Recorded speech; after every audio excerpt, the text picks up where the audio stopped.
16. A forest walk.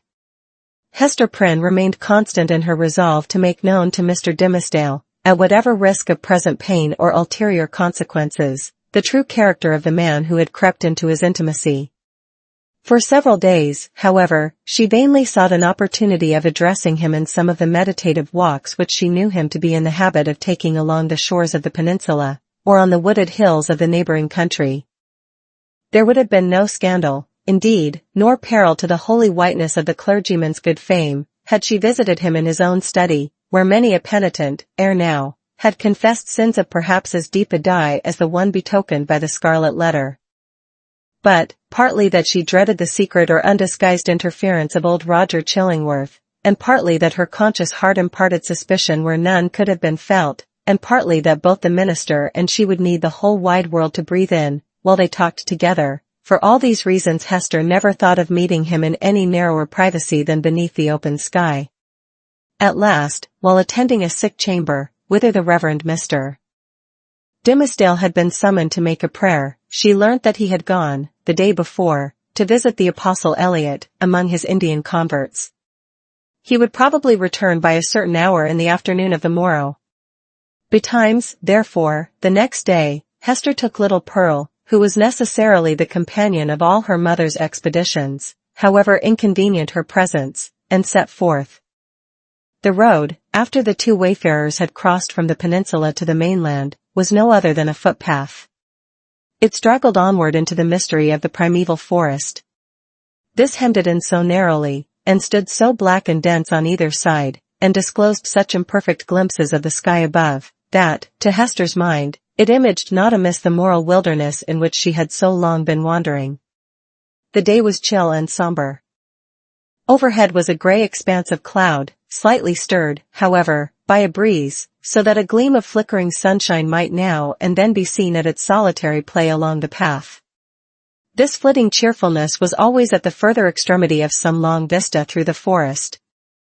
The sportive sunlight, feebly sportive, at best, in the predominant pensiveness of the day and scene, withdrew itself as they came nigh, and left the spots where it had danced the drearier, because they had hoped to find them bright. "Mother," said little Pearl, "the sunshine does not love you. It runs away and hides itself, because it is afraid of something on your bosom. Now, see.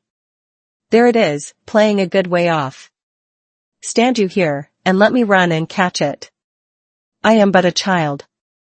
It will not flee from me, for I wear nothing on my bosom yet." "Nor ever will, my child, I hope," said Hester. "And why not, mother?" asked Pearl, stopping short, just at the beginning of her race. "Will not it come of its own accord when I am a woman grown?" "Run away, child," answered her mother, "and catch the sunshine. It will soon be gone." Pearl set forth at a great pace, and as Hester smiled to perceive, did actually catch the sunshine, and stood laughing in the midst of it, all brightened by its splendor, and scintillating with the vivacity excited by rapid motion. The light lingered about the lonely child, as if glad of such a playmate, until her mother had drawn almost nigh enough to step into the magic circle too. "It will go now," said Pearl, shaking her head. "See," answered Hester, smiling, "now I can stretch out my hand and grasp some of it." As she attempted to do so, the sunshine vanished, or, to judge from the bright expression that was dancing on Pearl's features, her mother could have fancied that the child had absorbed it into herself, and would give it forth again, with a gleam about her path, as they should plunge into some gloomier shade. There was no other attribute that so much impressed her with a sense of new and untransmitted vigor in Pearl's nature, as this never-failing vivacity of spirits. She had not the disease of sadness, which almost all children, in these latter days, inherit, with the scrofula, from the troubles of their ancestors. Perhaps this, too, was a disease, and but the reflex of the wild energy with which Hester had fought against her sorrows before Pearl's birth. It was certainly a doubtful charm, imparting a hard, metallic luster to the child's character. She wanted, what some people want throughout life, a grief that should deeply touch her, and thus humanize and make her capable of sympathy. But there was time enough yet for little Pearl. "Come, my child," said Hester, looking about her from the spot where Pearl had stood still in the sunshine, "we will sit down a little way within the wood, and rest ourselves. I am not aweary, mother, replied the little girl. But you may sit down, if you will tell me a story meanwhile. A story, child, said Hester. And about what? Oh, a story about the black man, answered Pearl, taking hold of her mother's gown, and looking up, half earnestly, half mischievously, into her face. How he haunts this forest, and carries a book with him, a big, heavy book, with iron clasps, and how this ugly black man offers his book and an iron pen to everybody that meets him here among the trees, and they are to write their names with their own blood, and then he sets his mark on their bosoms. Didst thou ever meet the black man, mother? And who told you this story, Pearl, asked her mother, recognizing a common superstition of the period. It was the old dame in the chimney corner, at the house where you watched last night, said the child. But she fancied me asleep while she was talking of it. She said that 1,000 people had met him here, and had written in his book, and have his mark on them. And that ugly-tempered lady, old Mistress Hibbins, was one. And, mother, the old dame said that this scarlet letter was the black man's mark on thee, and that it glows like a red flame when thou meetest him at midnight, here in the dark wood. Is it true, mother? And dost thou go to meet him in the night time? Didst thou ever awake and find thy mother gone? Asked Hester. Not that I remember, said the child. If thou fearest to leave me in our cottage, thou mightest take me along with thee. I would very gladly go. But, mother, tell me now. Is there such a black man? And didst thou ever meet him?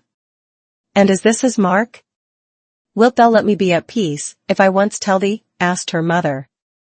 Yes, if thou tellest me all, answered Pearl. Once in my life I met the black man, said her mother. This scarlet letter is his mark. Thus conversing, they entered sufficiently deep into the wood to secure themselves from the observation of any casual passenger along the forest track. Here they sat down on a luxuriant heap of moss, which at some epoch of the preceding century, had been a gigantic pine, with its roots and trunk in the darksome shade, and its head aloft in the upper atmosphere. It was a little dell where they had seated themselves, with a leaf-strewn bank rising gently on either side, and a brook flowing through the midst, over a bed of fallen and drowned leaves. The trees impending over it had flung down great branches from time to time, which choked up the current, and compelled it to form eddies and black depths at some points, while, in its swifter and livelier passages there appeared a channelway of pebbles, and brown, sparkling sand. Letting the eyes follow along the course of the stream, they could catch the reflected light from its water, at some short distance within the forest, but soon lost all traces of it amid the bewilderment of tree trunks and underbrush, and here and there a huge rock covered over with grey lichens. All these giant trees and boulders of granite seemed intent on making a mystery of the course of this small brook, fearing, perhaps, that, with its never-ceasing loquacity, it should whisper tales out of the heart of the old forest whence it flowed, or mirror its revelations on the smooth surface of a pool. Continually, indeed, as it stole onward, the streamlet kept up a babble, kind, quiet, soothing, but melancholy, like the voice of a young child that was spending its infancy without playfulness, and knew not how to be merry among sad acquaintance and events of sombre hue. Oh, brook! Oh, foolish and tiresome little brook, cried Pearl, after listening a while to its talk, why art thou so sad? Pluck up a spirit, and do not be all the time sighing and murmuring. But the brook, in the course of its little lifetime among the forest trees, had gone through so solemn an experience that it could not help talking about it, and seemed to have nothing else to say. Pearl resembled the brook, inasmuch as the current of her life gushed from a wellspring as mysterious, and had flowed through scenes shadowed as heavily with gloom. But, unlike the little stream, she danced and sparkled, and prattled airily along her course. What does this sad little brook say, mother? Inquired she. If thou hadst a sorrow of thine own, the brook might tell thee of it, answered her mother, even as it is telling me of mine. But now, Pearl, I hear a footstep along the path, and the noise of one putting aside the branches.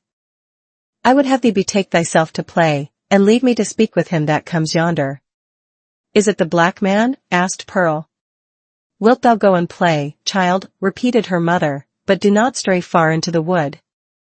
And take heed that thou come at my first call. Yes, mother, answered Pearl, but if it be the black man, wilt thou not let me stay a moment, and look at him, with his big book under his arm? Go, silly child, said her mother impatiently. It is no black man. Thou canst see him now, through the trees. It is the minister. And so it is, said the child. And, mother, he has his hand over his heart. Is it because, when the minister wrote his name in the book, the black man set his mark in that place? But why does he not wear it outside his bosom, as thou dost, mother? Go now, child, and thou shalt tease me as thou wilt another time, cried Hester Prynne. But do not stray far. Keep where thou canst hear the babble of the brook. The child went singing away, following up the current of the brook, and striving to mingle a more lightsome cadence with its melancholy voice. But the little stream would not be comforted, and still kept telling its unintelligible secret of some very mournful mystery that had happened, or making a prophetic lamentation about something that was yet to happen, within the verge of the dismal forest. So Pearl, who had enough of shadow in her own little life, chose to break off all acquaintance with this repining brook. She set herself, therefore, to gathering violets and wood anemones, and some scarlet columbines that she found growing in the crevice of a high rock. When her elf child had departed, Hester Prynne made a step or two towards the track that led through the forest, but still remained under the deep shadow of the trees. She beheld the minister advancing along the path entirely alone, and leaning on a staff which he had cut by the wayside. He looked haggard and feeble, and betrayed a nerveless despondency in his air, which had never so remarkably characterized him in his walks about the settlement, nor in any other situation where he deemed himself liable to notice. Here it was woefully visible, in this intense seclusion of the forest, which of itself would have been a heavy trial to the spirits. There was a listlessness in his gait, as if he saw no reason for taking one step further, nor felt any desire to do so, but would have been glad, could he be glad of anything, to fling himself down at the root of the nearest tree, and lie there passive for evermore. The leaves might bestrew him, and the soil gradually accumulate and form a little hillock over his frame, no matter whether there were life in it or no. Death was too definite an object to be wished for or avoided. To Hester's eye, the Reverend Mr. Dimmesdale exhibited no symptom of positive and vivacious suffering, except that, as little Pearl had remarked, he kept his hand over his heart. 17. The Pastor and his Parishioner. Slowly as the minister walked, he had almost gone by before Hester Prynne could gather voice enough to attract his observation. At length she succeeded. Arthur Dimmesdale, she said, faintly at first, then louder, but hoarsely, Arthur Dimmesdale. Who speaks? Answered the minister. Gathering himself quickly up, he stood more erect, like a man taken by surprise in a mood to which he was reluctant to have witnesses. Throwing his eyes anxiously in the direction of the voice, he indistinctly beheld a form under the trees, clad in garments so somber, and so little relieved from the grey twilight into which the clouded sky and the heavy foliage had darkened the noontide, that he knew not whether it were a woman or a shadow. It may be that his pathway through life was haunted thus by a spectre that had stolen out from among his thoughts. He made a step nigher, and discovered the Scarlet Letter. Hester Prynne, said he, is it thou? Art thou in life? Even so, she answered. In such life as has been mine these 7 years past. And thou, Arthur Dimmesdale, dost thou yet live? It was no wonder that they thus questioned one another's actual and bodily existence, and even doubted of their own. So strangely did they meet in the dim wood that it was like the first encounter in the world beyond the grave of two spirits who had been intimately connected in their former life, but now stood coldly shuddering in mutual dread, as not yet familiar with their state, nor wonted to the companionship of disembodied beings. Each a ghost, and awe-stricken at the other ghost. They were awe-stricken likewise at themselves, because the crisis flung back to them their consciousness, and revealed to each heart its history and experience, as life never does, except at such breathless epochs. The soul beheld its features in the mirror of the passing moment. It was with fear, and tremulously, and, as it were, by a slow, reluctant necessity, that Arthur Dimmesdale put forth his hand, chill as death, and touched the chill hand of Hester Prynne. The grasp, cold as it was, took away what was dreariest in the interview. They now felt themselves, at least, inhabitants of the same sphere. Without a word more spoken, neither he nor she assuming the guidance, but with an unexpressed consent, they glided back into the shadow of the woods whence Hester had emerged, and sat down on the heap of moss where she and Pearl had before been sitting. When they found voice to speak, it was at first only to utter remarks and inquiries such as any two acquaintances might have made, about the gloomy sky, the threatening storm, and, next, the health of each. Thus they went onward, not boldly, but step by step, into the themes that were brooding deepest in their hearts. So long estranged by fate and circumstances, they needed something slight and casual to run before and throw open the doors of intercourse, so that their real thoughts might be led across the threshold. After a while, the minister fixed his eyes on Hester Prynne's. "Hester," said he, "hast thou found peace?" She smiled drearily, looking down upon her bosom. "Hast thou?" she asked. Nothing but despair," he answered. "What else could I look for, being what I am, and leading such a life as mine? Were I an atheist, a man devoid of conscience, a wretch with coarse and brutal instincts, I might have found peace long ere now. Nay, I never should have lost it. But, as matters stand with my soul, whatever of good capacity there originally was in me, all of God's gifts that were the choicest have become the ministers of spiritual torment. Hester, I am most miserable." "The people reverence thee," said Hester. "And surely thou workest good among them. Doth this bring thee no comfort?" "More misery, Hester, only the more misery," answered the clergyman with a bitter smile. "As concerns the good which I may appear to do, I have no faith in it. It must needs be a delusion. What can a ruined soul like mine effect towards the redemption of other souls, or a polluted soul towards their purification? And as for the people's reverence, would that it were turned to scorn and hatred. Canst thou deem it, Hester, a consolation that I must stand up in my pulpit, and meet so many eyes turned upward to my face, as if the light of heaven were beaming from it, must see my flock hungry for the truth, and listening to my words as if a tongue of Pentecost were speaking, and then look inward, and discern the black reality of what they idolize? I have laughed, in bitterness and agony of heart, at the contrast between what I seem and what I am. And Satan laughs at it. You wrong yourself in this," said Hester gently. "You have deeply and sorely repented. Your sin is left behind you in the days long past. Your present life is not less holy, in very truth, than it seems in people's eyes. Is there no reality in the penitence thus sealed and witnessed by good works? And wherefore should it not bring you peace?" "No, Hester, no," replied the clergyman. "There is no substance in it. It is cold and dead, and can do nothing for me. Of penance, I have had enough. Of penitence, there has been none. Else, I should long ago have thrown off these garments of mock holiness, and have shown myself to mankind as they will see me at the judgment seat. Happy are you, Hester, that wear the scarlet letter openly upon your bosom. Mine burns in secret. Thou little knowest what a relief it is, after the torment of a 7 years' cheat, to look into an eye that recognizes me for what I am. Had I one friend, or were it my worst enemy, to whom, when sickened with the praises of all other men, I could daily betake myself, and be known as the vilest of all sinners, methinks my soul might keep itself alive thereby. Even thus much of truth would save me. But now, it is all falsehood, all emptiness, all death." Hester Prynne looked into his face, but hesitated to speak. Yet, uttering his long-restrained emotions so vehemently as he did, his words here offered her the very point of circumstances in which to interpose what she came to say. She conquered her fears, and spoke. "Such a friend as thou hast even now wished for," said she, "with whom to weep over thy sin, thou hast in me, the partner of it." Again she hesitated, but brought out the words with an effort. "Thou hast long had such an enemy, and dwellest with him, under the same roof." The minister started to his feet, gasping for breath, and clutching at his heart, as if he would have torn it out of his bosom. "Ha!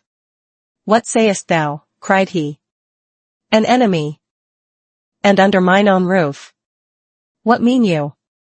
Hester Prynne was now fully sensible of the deep injury for which she was responsible to this unhappy man, in permitting him to lie for so many years, or, indeed, for a single moment, at the mercy of one whose purposes could not be other than malevolent. The very contiguity of his enemy, beneath whatever mask the latter might conceal himself, was enough to disturb the magnetic sphere of a being so sensitive as Arthur Dimmesdale. There had been a period when Hester was less alive to this consideration, or, perhaps, in the misanthropy of her own trouble, she left the minister to bear what she might picture to herself as a more tolerable doom. But of late, since the night of his vigil, all her sympathies towards him had been both softened and invigorated. She now read his heart more accurately. She doubted not that the continual presence of Roger Chillingworth, the secret poison of his malignity, infecting all the air about him, and his authorized interference, as a physician, with the minister's physical and spiritual infirmities, that these bad opportunities had been turned to a cruel purpose. By means of them, the sufferer's conscience had been kept in an irritated state, the tendency of which was, not to cure by wholesome pain, but to disorganize and corrupt his spiritual being.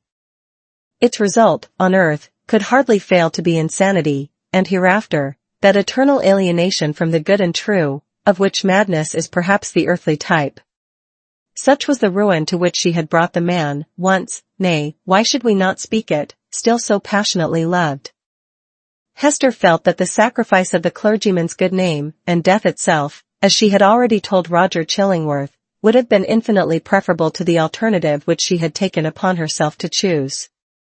And now, rather than have had this grievous wrong to confess, she would gladly have laid down on the forest leaves, and died there, at Arthur Dimmesdale's feet. "Oh, Arthur," cried she, "forgive me. In all things else, I have striven to be true.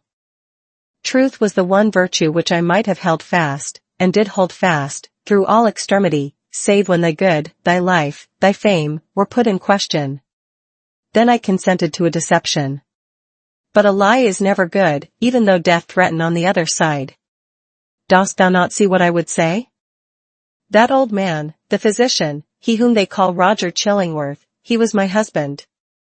The minister looked at her for an instant, with all that violence of passion, which, intermixed in more shapes than one with his higher, purer, softer qualities, was, in fact, the portion of him which the devil claimed, and through which he sought to win the rest. Never was there a blacker or a fiercer frown than Hester now encountered. For the brief space that it lasted, it was a dark transfiguration.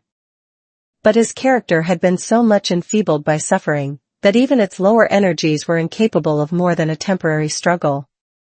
He sank down on the ground, and buried his face in his hands. "I might have known it," murmured he, "I did know it.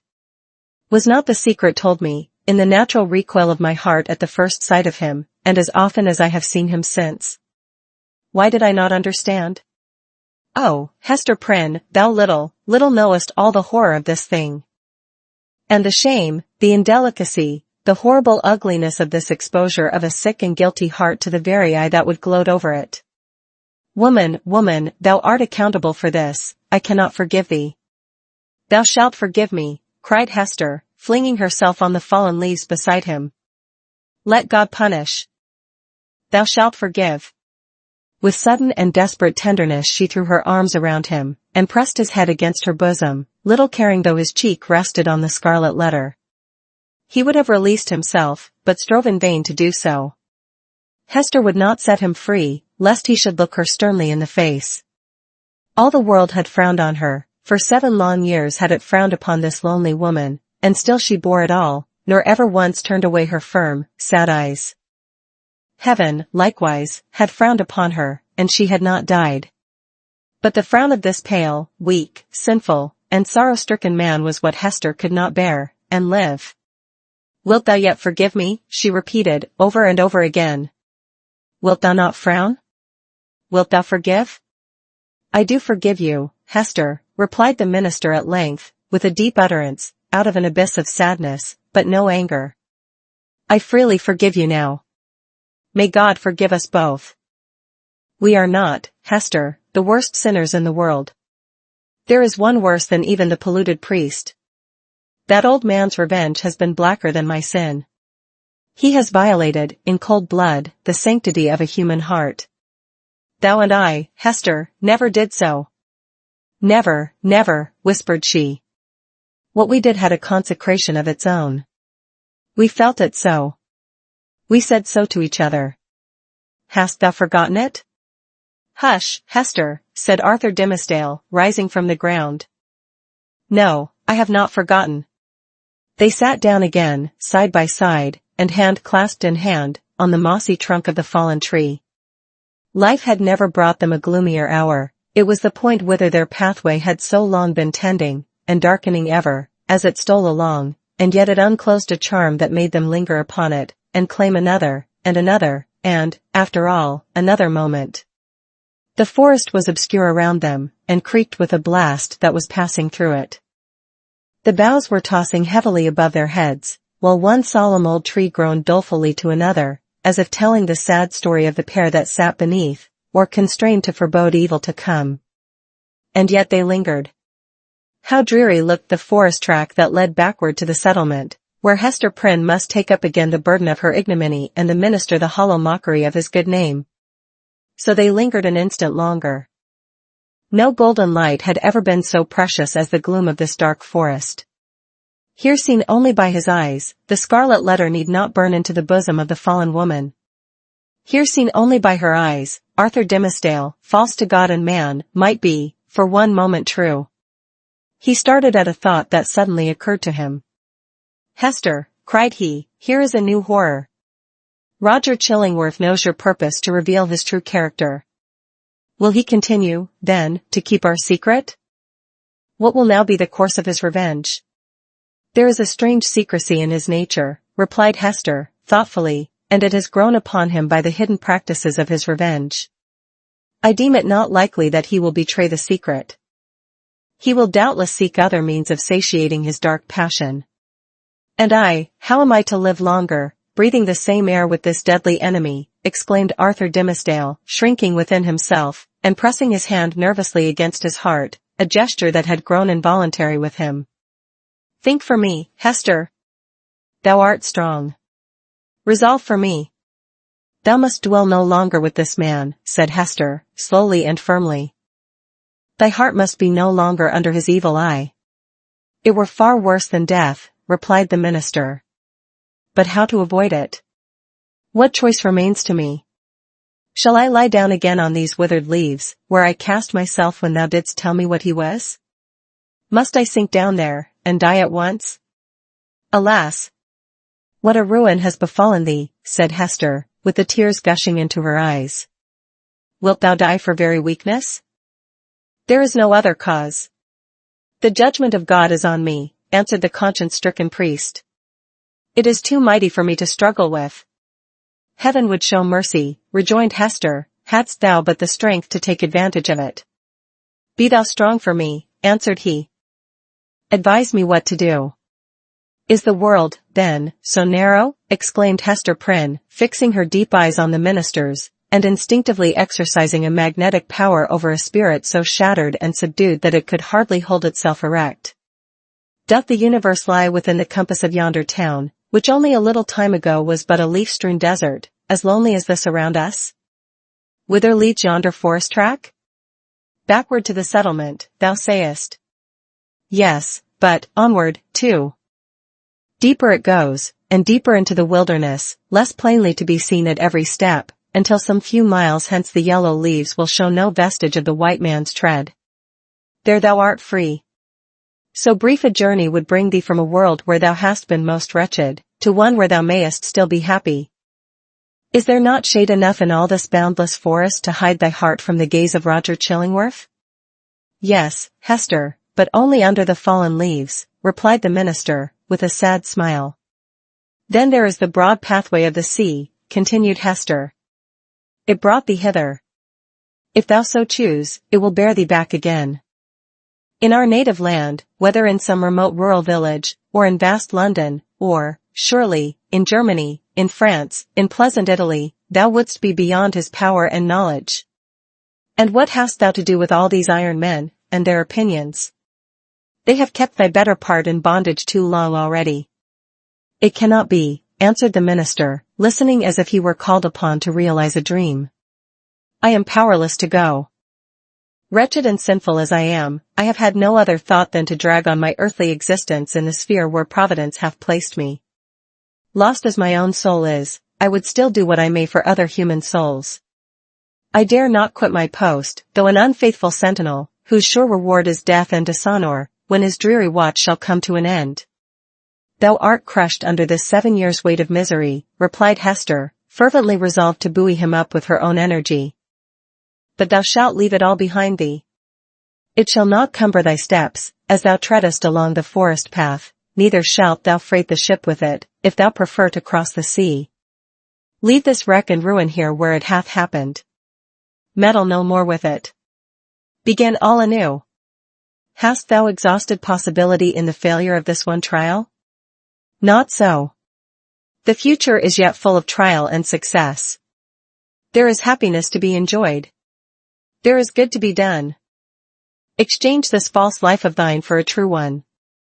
Be, if thy spirit summon thee to such a mission, the teacher and apostle of the red men.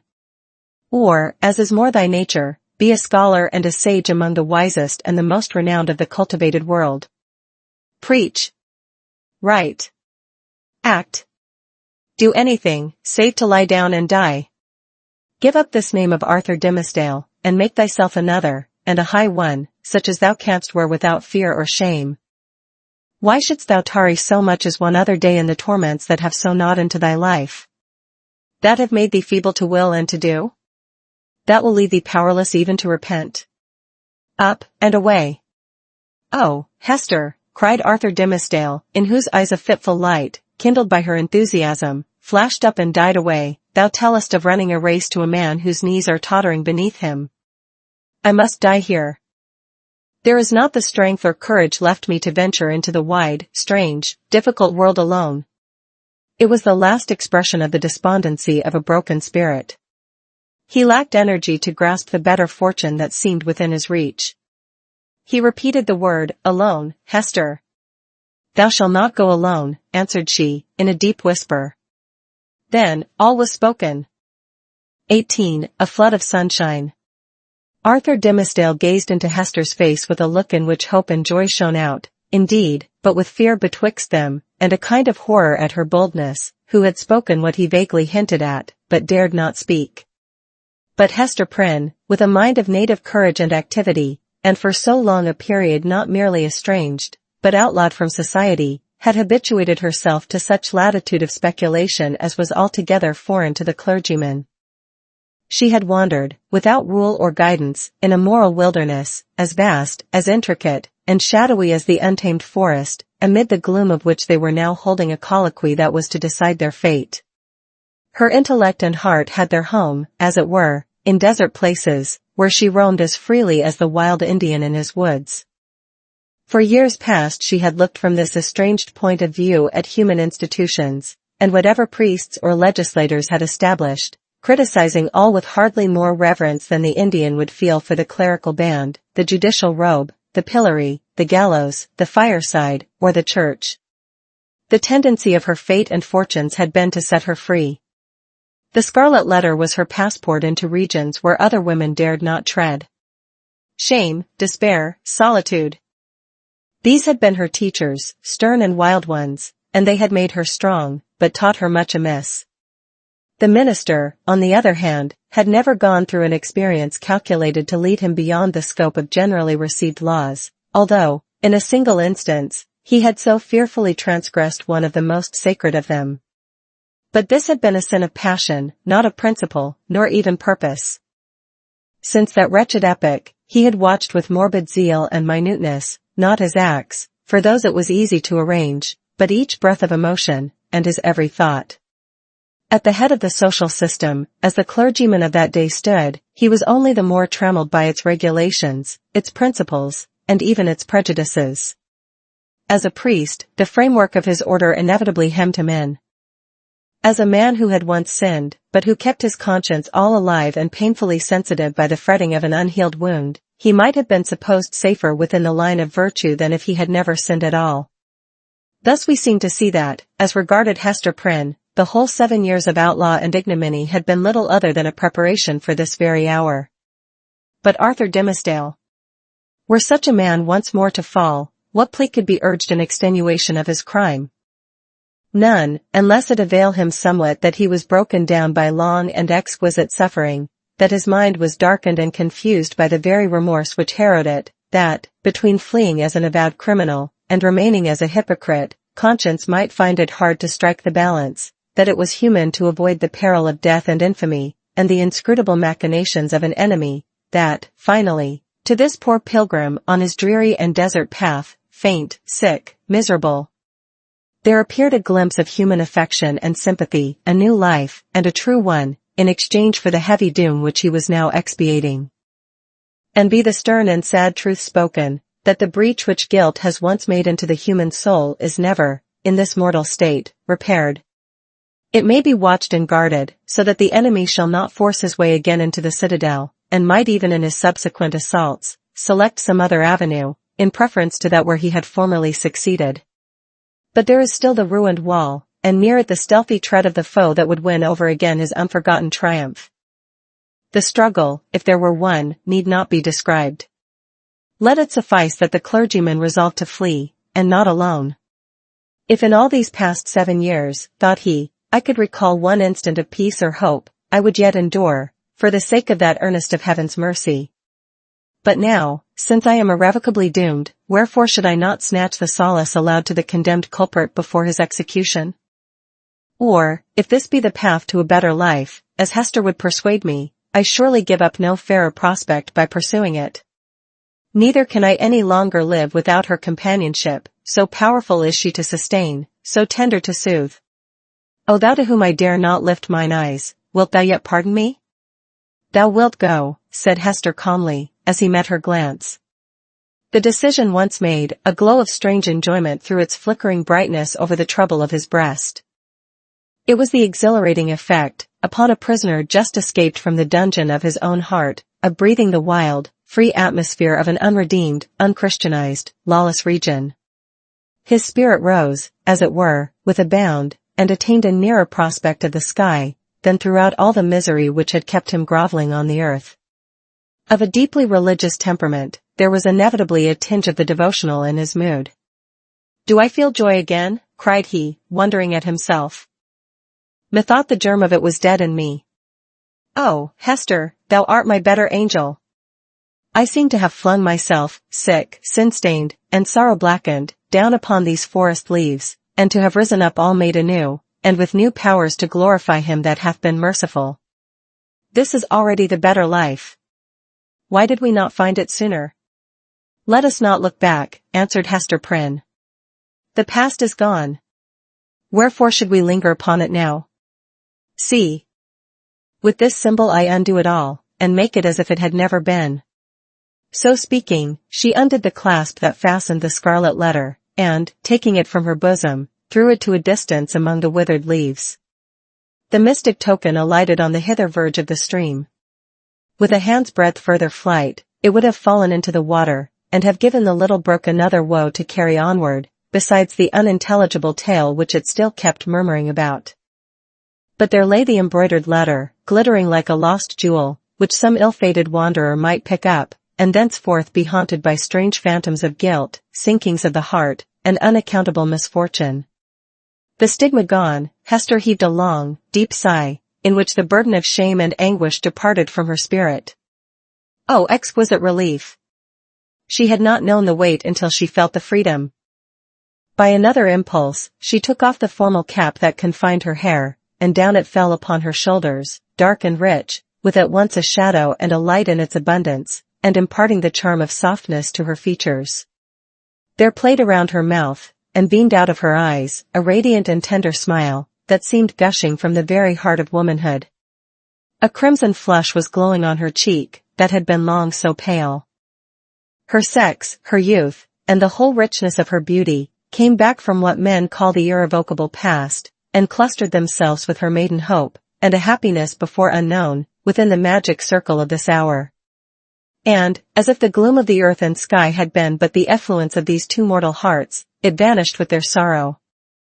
All at once, as with a sudden smile of heaven, forth burst the sunshine, pouring a very flood into the obscure forest, gladdening each green leaf, transmuting the yellow fallen ones to gold, and gleaming adown the grey trunks of the solemn trees. The objects that had made a shadow hitherto, embodied the brightness now. The course of the little brook might be traced by its merry gleam afar into the wood's heart of mystery, which had become a mystery of joy. Such was the sympathy of nature, that wild, heathen nature of the forest, never subjugated by human law, nor illumined by higher truth, with the bliss of these two spirits. Love, whether newly born, or aroused from a death-like slumber, must always create a sunshine, filling the heart so full of radiance, that it overflows upon the outward world. Had the forest still kept its gloom, it would have been bright in Hester's eyes, and bright in Arthur Dimmesdale's. Hester looked at him with a thrill of another joy. "Thou must know Pearl," said she. "Our little Pearl. Thou hast seen her, yes, I know it, but thou wilt see her now with other eyes. She is a strange child. I hardly comprehend her. But thou wilt love her dearly, as I do, and wilt advise me how to deal with her." "Dost thou think the child will be glad to know me?" asked the minister, somewhat uneasily. "I have long shrunk from children, because they often show a distrust, a backwardness to be familiar with me. I have even been afraid of little Pearl." "Ah, that was sad," answered the mother. "But she will love thee dearly, and thou her. She is not far off. I will call her. Pearl. Pearl." "I see the child," observed the minister. "Yonder she is, standing in a streak of sunshine, a good way off, on the other side of the brook. So thou thinkest the child will love me?" Hester smiled, and again called to Pearl, who was visible at some distance, as the minister had described her, like a bright apparelled vision in a sunbeam, which fell down upon her through an arch of boughs. The ray quivered to and fro, making her figure dim or distinct, now like a real child, now like a child spirit, as the splendor went and came again. She heard her mother's voice, and approached slowly through the forest. Pearl had not found the hour pass wearisomely while her mother sat talking with the clergyman. The great black forest, stern as it showed itself to those who brought the guilt and troubles of the world into its bosom, became the playmate of the lonely infant, as well as it knew how. Sombre as it was, it put on the kindest of its moods to welcome her. It offered her the partridge berries, the growth of the preceding autumn, but ripening only in the spring, and now red as drops of blood upon the withered leaves. These Pearl gathered, and was pleased with their wild flavor. The small denizens of the wilderness hardly took pains to move out of her path. A partridge, indeed, with a brood of 10 behind her, ran forward threateningly, but soon repented of her fierceness, and clucked to her young ones not to be afraid. A pigeon, alone on a low branch, allowed Pearl to come beneath, and uttered a sound as much of greeting as alarm. A squirrel, from the lofty depths of his domestic tree, chattered either in anger or merriment, for the squirrel is such a choleric and humorous little personage, that it is hard to distinguish between his moods, so he chattered at the child, and flung down a nut upon her head. It was a last year's nut, and already gnawed by his sharp tooth. A fox, startled from his sleep by her light footstep on the leaves, looked inquisitively at Pearl, as doubting whether it were better to steal off, or renew his nap on the same spot. A wolf, it is said, but here the tale has surely lapsed into the improbable, came up and smelt of Pearl's robe, and offered his savage head to be patted by her hand. The truth seems to be, however, that the mother forest, and these wild things which it nourished, all recognized a kindred wilderness in the human child. And she was gentler here than in the grassy margined streets of the settlement, or in her mother's cottage. The flowers appeared to know it, and one and another whispered as she passed, "Adorn thyself with me, thou beautiful child, adorn thyself with me." And, to please them, Pearl gathered the violets, and anemones, and columbines, and some twigs of the freshest green, which the old trees held down before her eyes. With these she decorated her hair and her young waist, and became a nymph child, or an infant dryad, or whatever else was in closest sympathy with the antique wood. In such guise had Pearl adorned herself, when she heard her mother's voice, and came slowly back. Slowly, for she saw the clergyman. 19. The child at the brookside. "Thou wilt love her dearly," repeated Hester Prynne, as she and the minister sat watching little Pearl. "Dost thou not think her beautiful? And see with what natural skill she has made those simple flowers adorn her. Had she gathered pearls, and diamonds, and rubies in the wood, they could not have become her better. She is a splendid child. But I know whose brow she has. Dost thou know, Hester, said Arthur Dimmesdale, with an unquiet smile, that this dear child, tripping about always at thy side, hath caused me many an alarm? Methought, oh, Hester, what a thought is that, and how terrible to dread it, that my own features were partly repeated in her face, and so strikingly that the world might see them. But she is mostly thine. No, no.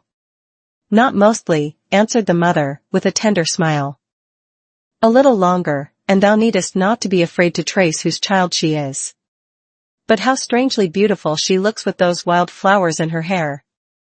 It is as if one of the fairies, whom we left in dear old England, had decked her out to meet us. It was with a feeling which neither of them had ever before experienced, that they sat and watched Pearl's slow advance. In her was visible the tie that united them.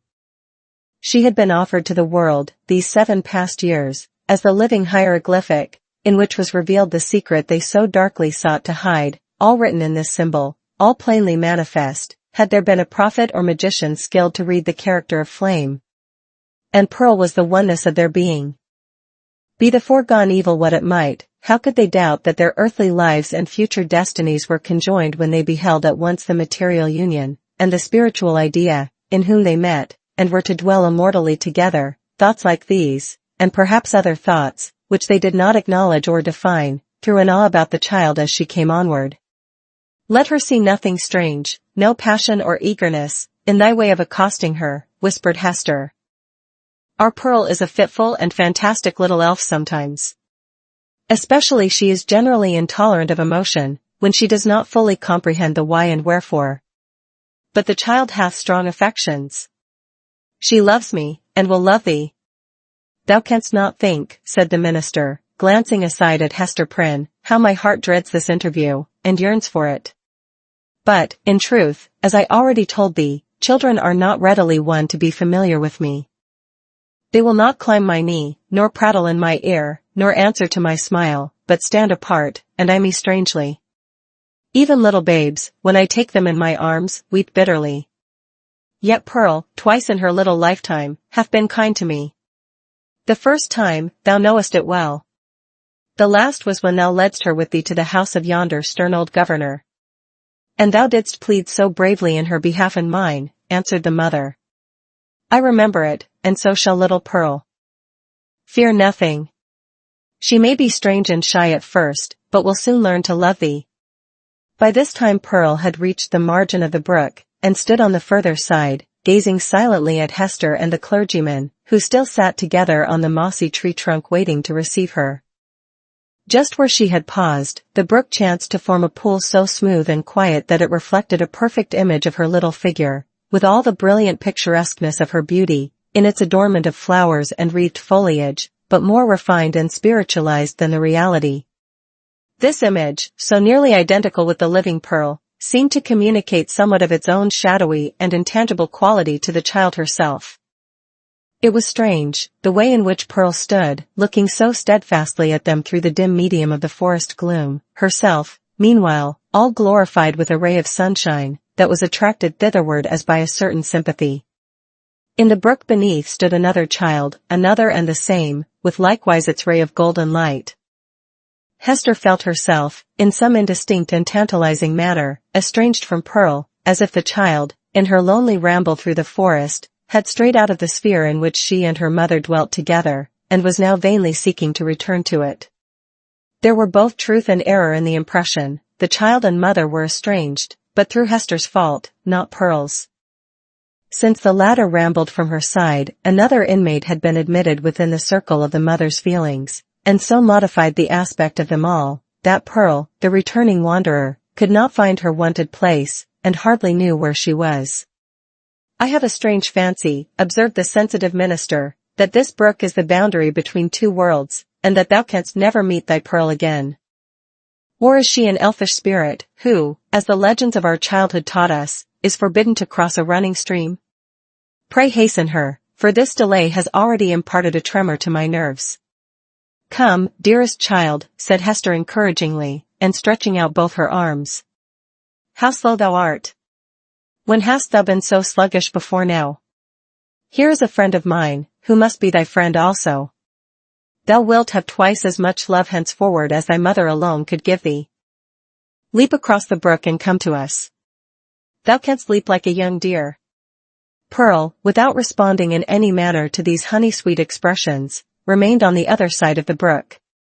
Now she fixed her bright wild eyes on her mother, now on the minister, and now included them both in the same glance, as if to detect and explain to herself the relation which they bore to one another. For some unaccountable reason, as Arthur Dimmesdale felt the child's eyes upon himself, his hand, with that gesture so habitual as to have become involuntary, stole over his heart.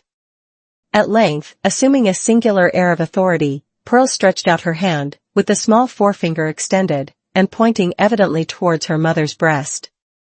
And beneath, in the mirror of the brook, there was the flower-girdled and sunny image of little Pearl, pointing her small forefinger too.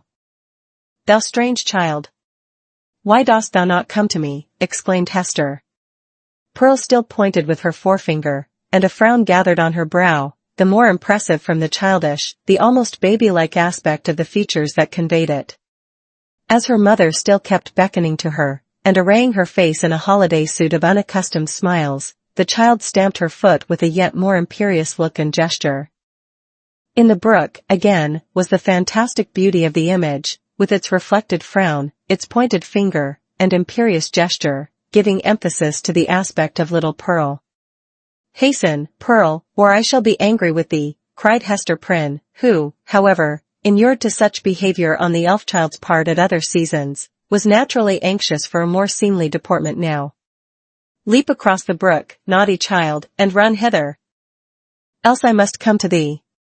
But Pearl, not a whit startled at her mother's threats any more than mollified by her entreaties, now suddenly burst into a fit of passion, gesticulating violently, and throwing her small figure into the most extravagant contortions. She accompanied this wild outbreak with piercing shrieks, which the woods reverberated on all sides, so that, alone as she was in her childish and unreasonable wrath, it seemed as if a hidden multitude were lending her their sympathy and encouragement. Seen in the brook once more was the shadowy wrath of Pearl's image, crowned and girdled with flowers, but stamping its foot, wildly gesticulating, and, in the midst of all, still pointing its small forefinger at Hester's bosom. I see what ails the child, whispered Hester to the clergyman, and turning pale in spite of a strong effort to conceal her trouble and annoyance, children will not abide the slightest, change in the accustomed aspect of things that are daily before their eyes. Pearl misses something that she has always seen me wear. I pray you, answered the minister, if thou hast any means of pacifying the child, do it forthwith. Save it were the cankered wrath of an old witch like Mistress Hibbins, added he, attempting to smile, I know nothing that I would not sooner encounter than this passion in a child. In Pearl's young beauty, as in the wrinkled witch, it has a preternatural effect. Pacify her if thou lovest me. Hester turned again towards Pearl with a crimson blush upon her cheek, a conscious glance aside at the clergyman, and then a heavy sigh, while, even before she had time to speak, the blush yielded to a deadly pallor. Pearl, said she sadly, look down at thy feet. There, before thee, on the hither side of the brook. The child turned her eyes to the point indicated, and there lay the Scarlet Letter so close upon the margin of the stream that the gold embroidery was reflected in it. Bring it hither, said Hester. Come thou and take it up, answered Pearl. Was ever such a child, observed Hester aside to the minister. Oh, I have much to tell thee about her. But, in very truth, she is right as regards this hateful token. I must bear its torture yet a little longer, only a few days longer, until we shall have left this region, and look back hither as to a land which we have dreamed of. The forest cannot hide it. The mid-ocean shall take it from my hand, and swallow it up forever. With these words she advanced to the margin of the brook, took up the Scarlet Letter, and fastened it again into her bosom. Hopefully, but a moment ago, as Hester had spoken of drowning it in the deep sea, there was a sense of inevitable doom upon her as she thus received back this deadly symbol from the hand of fate. She had flung it into infinite space. She had drawn an hour's free breath. And here again was the scarlet misery glittering on the old spot. So it ever is, whether thus typified or no, that an evil deed invests itself with the character of doom. Hester next gathered up the heavy tresses of her hair and confined them beneath her cap. As if there were a withering spell in the sad letter, her beauty, the warmth and richness of her womanhood, departed like fading sunshine, and a grey shadow seemed to fall across her. When the dreary change was wrought, she extended her hand to Pearl. "Dost thou know thy mother now, child?" asked she, reproachfully, but with a subdued tone. "Wilt thou come across the brook, and own thy mother, now that she has her shame upon her, now that she is sad?"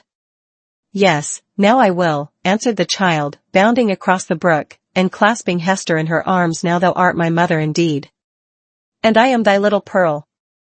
In a mood of tenderness that was not usual with her, she drew down her mother's head, and kissed her brow and both her cheeks. But then, by a kind of necessity that always impelled this child to alloy whatever comfort she might chance to give with a throb of anguish, Pearl put up her mouth and kissed the Scarlet Letter, too.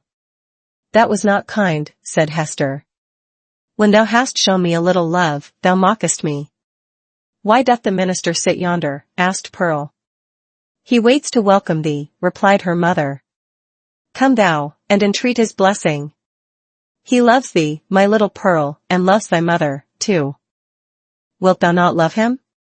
Come, he longs to greet thee." "Doth he love us?" said Pearl, looking up with acute intelligence into her mother's face. "Will he go back with us, hand in hand, we three together, into the town?" "Not now, my child," answered Hester. "But in days to come he will walk hand in hand with us. We will have a home and fireside of our own, and thou shalt sit upon his knee, and he will teach thee many things, and love thee dearly." "Thou wilt love him, wilt thou not?"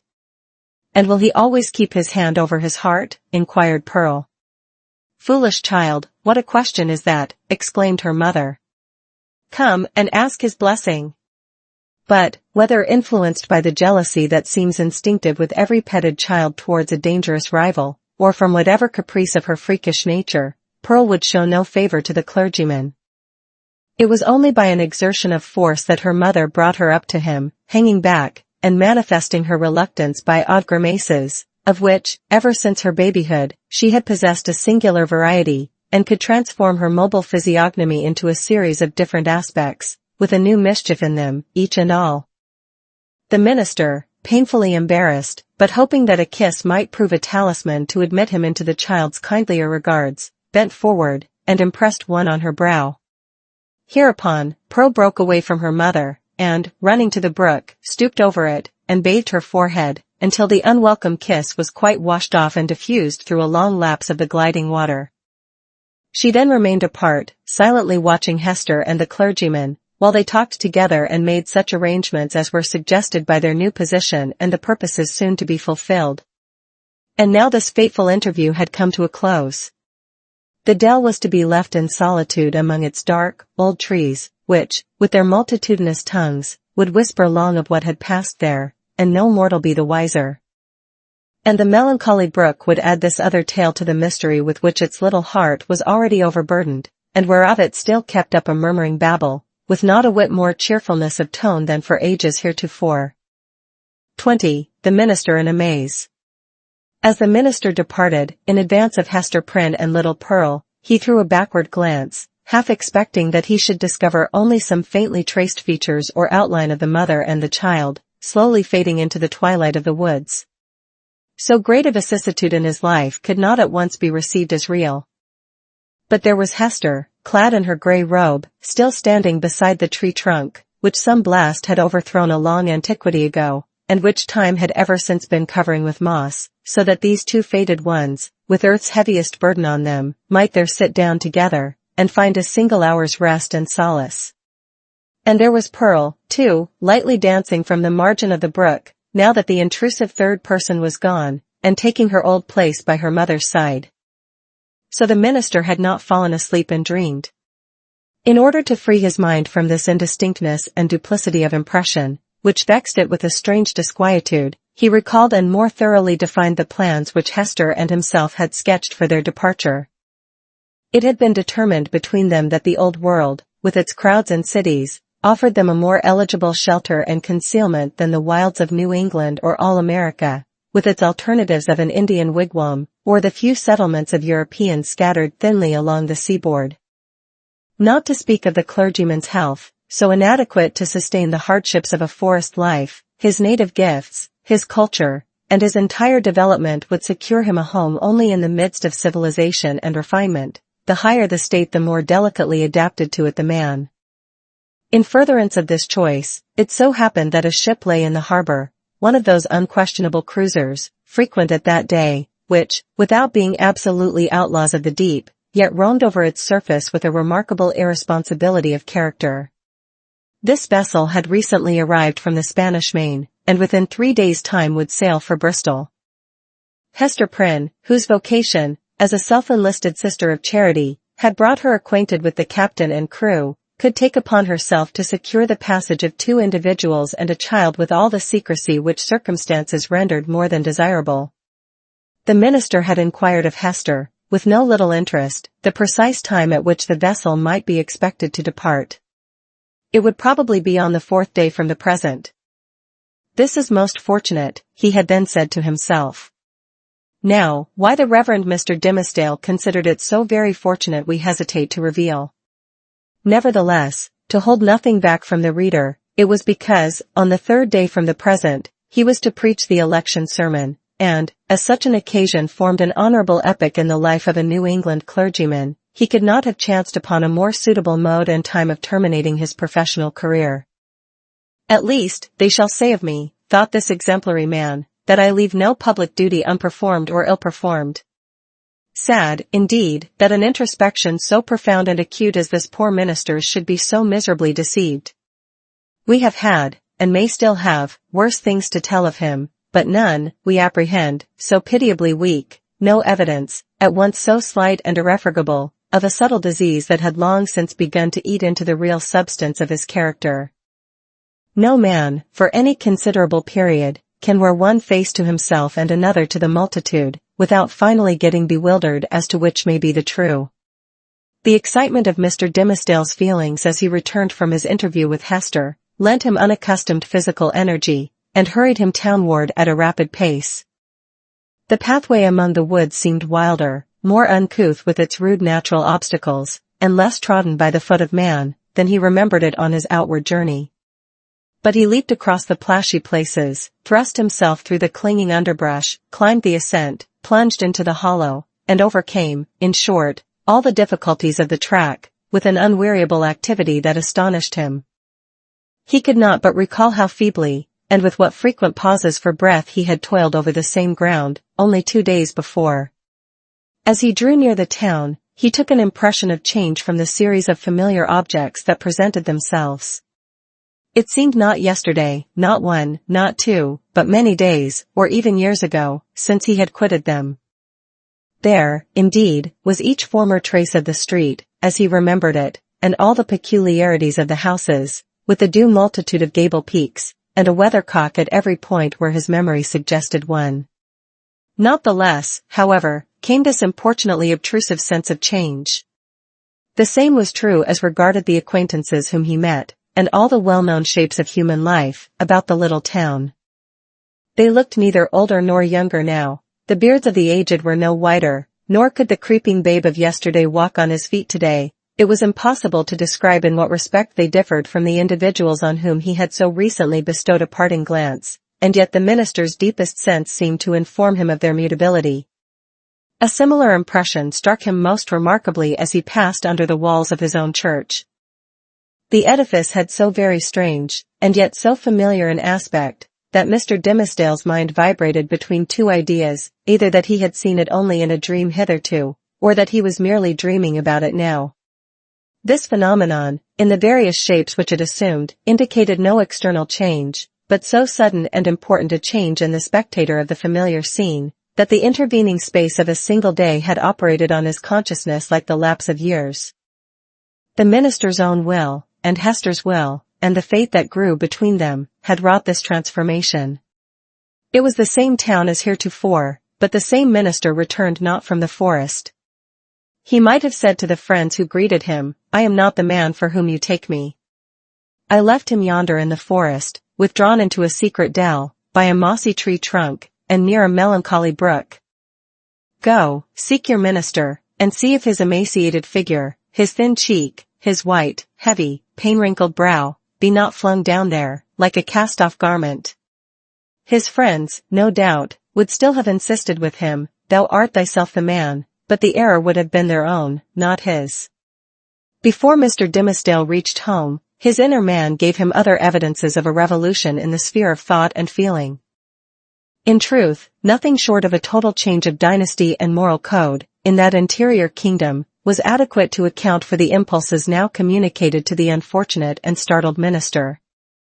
At every step he was incited to do some strange, wild, wicked thing or other, with a sense that it would be at once involuntary and intentional, in spite of himself, yet growing out of a profounder self than that which opposed the impulse. For instance, he met one of his own deacons. The good old man addressed him with the paternal affection and patriarchal privilege which his venerable age, his upright and holy character, and his station in the church, entitled him to use, and, conjoined with this, the deep, almost worshipping respect, which the minister's professional and private claims alike demanded. Never was there a more beautiful example of how the majesty of age and wisdom may comport with the obeisance and respect enjoined upon it, as from a lower social rank, and inferior order of endowment, towards a higher. Now, during a conversation of some 2 or 3 moments between the Reverend Mr. Dimmesdale and this excellent and hoary-bearded deacon, it was only by the most careful self-control that the former could refrain from uttering certain blasphemous suggestions that rose into his mind, respecting the communion supper.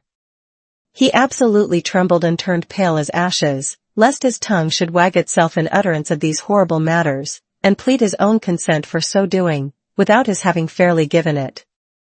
And, even with this terror in his heart, he could hardly avoid laughing, to imagine how the sanctified old patriarchal deacon would have been petrified by his minister's impiety. Again, another incident of the same nature. Hurrying along the street, the Reverend Mr. Dimmesdale encountered the eldest female member of his church, a most pious and exemplary old dame, poor, widowed, lonely, and with a heart as full of reminiscences about her dead husband and children, and her dead friends of long ago, as a burial ground is full of storied gravestones. Yet all this, which would else have been such heavy sorrow, was made almost a solemn joy to her devout old soul, by religious consolations and the truths of Scripture, wherewith she had fed herself continually for more than 30 years. And since Mr. Dimmesdale had taken her in charge, the good Grandam's chief earthly comfort, which, unless it had been likewise a heavenly comfort, could have been none at all, was to meet her pastor, whether casually, or of set purpose, and be refreshed with a word of warm, fragrant, heaven-breathing gospel truth, from his beloved lips, into her dulled, but rapturously attentive ear. But, on this occasion, up to the moment of putting his lips to the old woman's ear, Mr. Dimmesdale, as the great enemy of souls would have it, could recall no text of Scripture, nor aught else, except a brief, pithy, and, as it then appeared to him, unanswerable argument against the immortality of the human soul. The instilment thereof into her mind would probably have caused this aged sister to drop down dead, at once, as by the effect of an intensely poisonous infusion. What he really did whisper, the minister could never afterwards recollect. There was, perhaps, a fortunate disorder in his utterance, which failed to impart any distinct idea to the good widow's comprehension, or which Providence interpreted after a method of its own. Assuredly, as the minister looked back, he beheld an expression of divine gratitude and ecstasy that seemed like the shine of the celestial city on her face, so wrinkled and ashy pale. Again, a third instance. After parting from the old church member, he met the youngest sister of them all. It was a maiden newly won, and won by the Reverend Mr. Dimmesdale's own sermon, on the Sabbath after his vigil, to barter the transitory pleasures of the world for the heavenly hope that was to assume brighter substance as life grew dark around her, and which would gild the utter gloom with final glory. She was fair and pure as a lily that had bloomed in paradise. The minister knew well that he was himself enshrined within the stainless sanctity of her heart, which hung its snowy curtains about his image, imparting to religion the warmth of love, and to love a religious purity. Satan, that afternoon, had surely led the poor young girl away from her mother's side, and thrown her into the pathway of this sorely tempted, or, shall we not rather say, this lost and desperate man. As she drew nigh, the arch-fiend whispered him to condense into small compass, and drop into her tender bosom a germ of evil that would be sure to blossom darkly soon, and bear black fruit betimes. Such was his sense of power over this virgin soul, trusting him as she did, that the minister felt potent to blight all the field of innocence with but one wicked look, and develop all its opposite with but a word. So, with a mightier struggle than he had yet sustained, he held his Geneva cloak before his face, and hurried onward, making no sign of recognition, and leaving the young sister to digest his rudeness as she might. She ransacked her conscience, which was full of harmless little matters, like her pocket or her work-bag, and took herself to task, poor thing, for 1,000 imaginary faults, and went about her household duties with swollen eyelids the next morning. Before the minister had time to celebrate his victory over this last temptation, he was conscious of another impulse, more ludicrous, and almost as horrible. It was, we blush to tell it, it was to stop short in the road, and teach some very wicked words to a knot of little Puritan children who were playing there, and had but just begun to talk. Denying himself this freak, as unworthy of his cloth, he met a drunken seaman, one of the ship's crew from the Spanish Main. And here, since he had so valiantly forborne all other wickedness, poor Mr. Dimmesdale longed at least to shake hands with the tarry blackguard, and recreate himself with a few improper jests, such as dissolute sailors so abound with, and a volley of good, round, solid, satisfactory, and heaven-defying oaths. It was not so much a better principle, as partly his natural good taste, and still more his buckrammed habit of clerical decorum, that carried him safely through the latter crisis. "What is it that haunts and tempts me thus?" cried the minister to himself, at length, pausing in the street, and striking his hand against his forehead. "Am I mad? Or am I given over utterly to the fiend? Did I make a contract with him in the forest, and sign it with my blood? And does he now summon me to its fulfillment, by suggesting the performance of every wickedness which his most foul imagination can conceive?" At the moment when the Reverend Mr. Dimmesdale thus communed with himself, and struck his forehead with his hand, old Mistress Hibbins, the reputed witch lady, is said to have been passing by. She made a very grand appearance, having on a high headdress, a rich gown of velvet, and a ruff done up with the famous yellow starch, of which Turner, her especial friend, had taught her the secret, before this last good lady had been hanged for Sir Thomas Overbury's murder.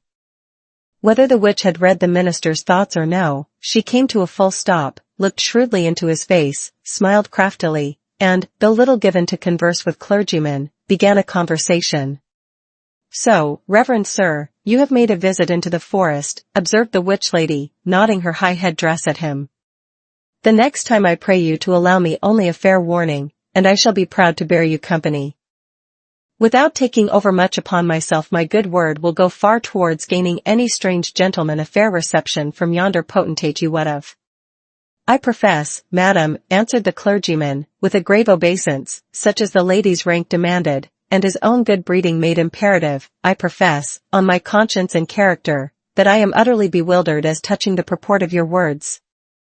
I went not into the forest to seek a potentate, neither do I, at any future time, design a visit thither, with a view to gaining the favor of such personage. My one sufficient object was to greet that pious friend of mine, the Apostle Eliot, and rejoice with him over the many precious souls he hath won from heathendom." "Ha, ha, ha," cackled the old witch lady, still nodding her high headdress at the minister. "Well, well. We must needs talk thus in the daytime. You carry it off like an old hand.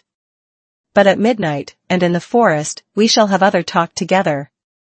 She passed on with her aged stateliness, but often turning back her head and smiling at him, like one willing to recognize a secret intimacy of connection. "Have I then sold myself," thought the minister, "to the fiend whom, if men say true, this yellow-starched and velvet old hag has chosen for her prince and master?" The wretched minister! He had made a bargain very like it. Tempted by a dream of happiness, he had yielded himself with deliberate choice, as he had never done before, to what he knew was deadly sin. And the infectious poison of that sin had been thus rapidly diffused throughout his moral system. It had stupefied all blessed impulses, and awakened into vivid life the whole brotherhood of bad ones. Scorn, bitterness, unprovoked malignity, gratuitous desire of ill, ridicule of whatever was good and holy, all awoke to tempt, even while they frightened him, And his encounter with old Mistress Hibbins, if it were a real incident, did but show its sympathy and fellowship with wicked mortals, and the world of perverted spirits. He had by this time reached his dwelling on the edge of the burial ground, and, hastening up the stairs, took refuge in his study. The minister was glad to have reached this shelter, without first betraying himself to the world by any of those strange and wicked eccentricities to which he had been continually impelled while passing through the streets. He entered the accustomed room, and looked around him on its books, its windows, its fireplace, and the tapestried comfort of the walls, with the same perception of strangeness that had haunted him throughout his walk from the forest dell into the town and thitherward. Here he had studied and written, here gone through fast and vigil, and come forth half alive, here striven to pray, here borne 100,000 agonies. There was the Bible, in its rich old Hebrew, with Moses and the prophets speaking to him, and God's voice through all. There on the table, with the inky pen beside it, was an unfinished sermon, with a sentence broken in the midst, where his thoughts had ceased to gush out upon the page 2 days before. He knew that it was himself, the thin and white-cheeked minister, who had done and suffered these things, and written thus far into the election sermon. But he seemed to stand apart, and eyed this former self with scornful pitying, but half-envious curiosity. That self was gone. Another man had returned out of the forest, a wiser one, with a knowledge of hidden mysteries which the simplicity of the former never could have reached. A bitter kind of knowledge that. While occupied with these reflections, a knock came at the door of the study, and the minister said, "Come in." Not wholly devoid of an idea that he might behold an evil spirit. And so he did. It was old Roger Chillingworth that entered. The minister stood white and speechless, with one hand on the Hebrew scriptures, and the other spread upon his breast. "Welcome home, Reverend Sir," said the physician.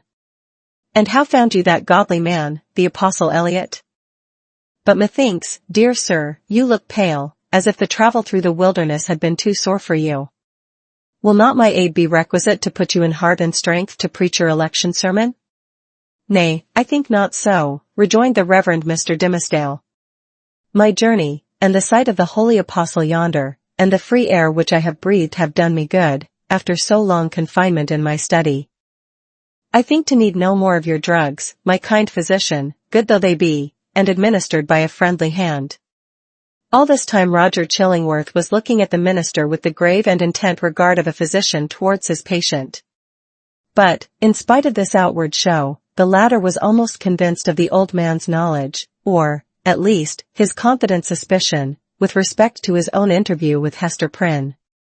The physician knew then that in the minister's regard he was no longer a trusted friend, but his bitterest enemy. So much being known, it would appear natural that a part of it should be expressed. It is singular, however, how long a time often passes before words embody things, and with what security two persons, who choose to avoid a certain subject, may approach its very verge, and retire without disturbing it. Thus the minister felt no apprehension that Roger Chillingworth would touch, in express words, upon the real position which they sustained towards one another. Yet did the physician, in his dark way, creep frightfully near the secret. "Were it not better," said he, "that you use my poor skill tonight? Verily, dear sir, we must take pains to make you strong and vigorous for this occasion of the election discourse. The people look for great things from you, apprehending that another year may come about and find their pastor gone."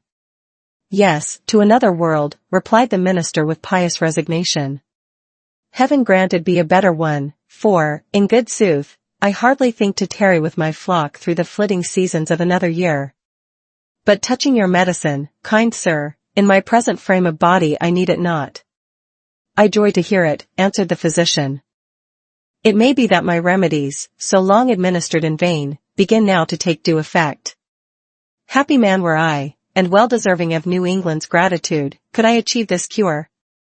"I thank you from my heart, most watchful friend," said the Reverend Mr. Dimmesdale with a solemn smile. "I thank you, and can but requite your good deeds with my prayers." "A good man's prayers are golden recompense," rejoined old Roger Chillingworth, as he took his leave. "Yea, they are the current gold coin of the New Jerusalem, with the king's own mint mark on them." Left alone, the minister summoned a servant of the house, and requested food, which, being set before him, he ate with ravenous appetite.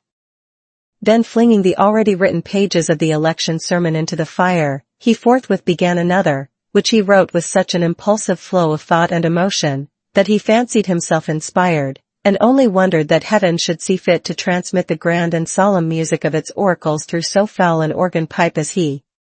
However, leaving that mystery to solve itself, or go unsolved forever, he drove his task onward with earnest haste and ecstasy.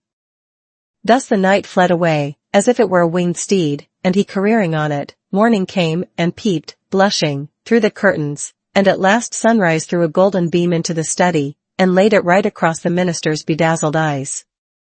There he was, with the pen still between his fingers, and a vast, immeasurable tract of written space behind him.